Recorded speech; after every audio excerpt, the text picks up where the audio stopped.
41 diena. Įprotis prisiminti. Deklaravimas.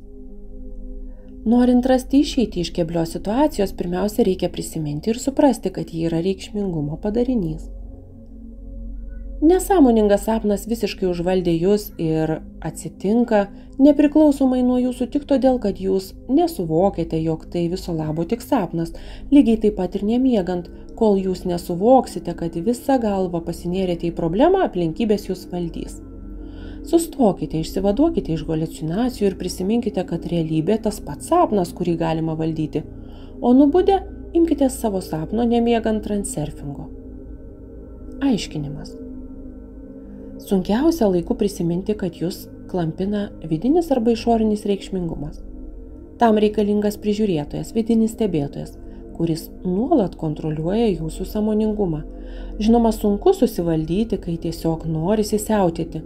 Švytuoklė tarsi vampyras naudojasi savotišką nejautrą, jūsų įpročių užmigti, kai jūs neigiamai reaguojate į dirgiklį. Net dabar, perskaitę šias eilutes, jūs galite po kelių minučių užsimiršti ir irzliai atsakyti į nepageidaujamą telefono skambutį.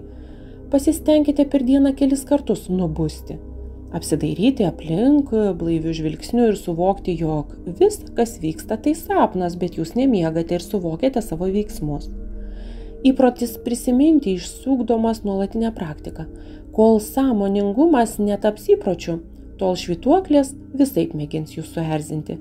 Nenusiminkite, tai daugiausia bus smulkus nemalonumai. Jei jūs nepasiduosite ir išmoksite prisiminti, jūsų pergalė bus labai įspūdinga.